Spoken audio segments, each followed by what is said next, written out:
Chikiri Chikiri song ఇప్పుడు మన ఇండియానే కాదు వరల్డ్ని మొత్తాన్ని కూడా షేక్ చేస్తుంది. అంటే ఈ భాషతోని సంబంధం లేకుండా అందులో ఉన్నటువంటి స్టెప్స్ని రీక్రియేట్ చేయడానికి బ్యాట్ పట్టుకొని అందరూ కూడా ట్రై చేస్తున్నారు. సో రీసెంట్గా 100 మిలియన్ వ్యూస్ వచ్చాయని చెప్పేసి ఒక స్పెషల్ మేకింగ్ వీడియోని వదిలారనమాట. అంటే 1.5 మినిట్ ఉంటుంది. సో అందులో కనుక చూస్తే అసలు ఒక్క సాంగ్ వెనకాల ఇంత కష్టపడతారా అని ప్రతి ఒక్కరు కూడా షాక్ అవుతున్నారనమాట. సో అది చూసిన తర్వాత వాళ్ళ కష్టం గురించి చెప్పాలి అంటే ఏం చెప్తారు?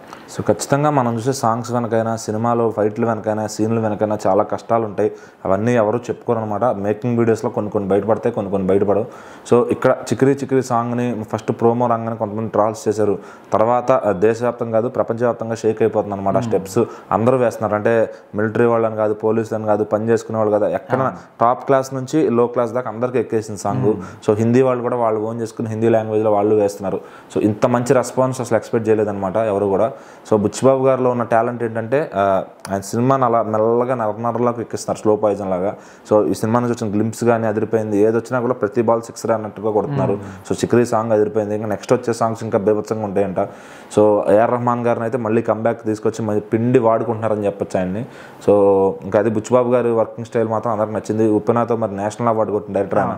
మరి రెండో సినిమాకి ఒక స్టార్ హీరో దొరికినప్పుడు ఎలా వాడుకుంటారు, ఆయన ఎంత బాగా ఎవాల్వ్ అవుతారు అనేది కూడా ఆయనకు ఉంటుంది. సో సినిమా ఆయన మాట్లాడుకుంటూ బుచ్చిబాబు గారిని ఆయన తల అంటాం రామ్ చరణ్ గారు. ఎందుకంటే ఫ్యాన్స్ తల అంటారు బుచ్చిబాబు గారిని, అది తెలుసుకొని ఆయన తల అంటాం.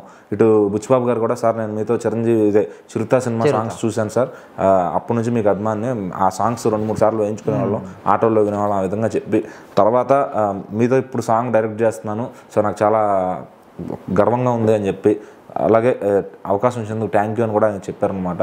సో ఇది ఇలాంటి ఒక మంచి మూమెంట్. ఇది ఆ షూటింగ్లో వెళ్తూ వాళ్ళు మాట్లాడుకోవడం, జానీ మాస్టర్ గారు అద్భుతమైన కొరియోగ్రఫీ, 45 నిమిషాలు కొండ పైకి ఎక్కడం దిగడం, చాలా అంటే దానికి ఎవరు జీపులు కార్లు ఏం తీసుకెళ్లరు, వేరే వెహికల్స్ ఏమి ఉండవు, నడిచి వెళ్లాల్సిందే. మరి పైన ఆయన అనుకున్న న్యాచురల్ లొకేషన్స్లో తీశారంటే నిజంగా పట్టు విడవని ఒక తల అనుకోవచ్చు నిజంగా ఆయన్ని.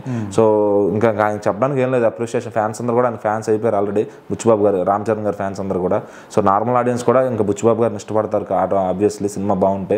సో ఇంకా అది ఎలా ఉంటుంది ఏంటి, ఇంకా ఎలాంటి జాగ్రత్తలు తీసుకుంటారు సినిమా పైన, రిలీజ్లోకి ఎంత బజ్ తీసుకొస్తారు అనేది March 26 వరకు వెయిట్ చేసి చూడాల్సిందే.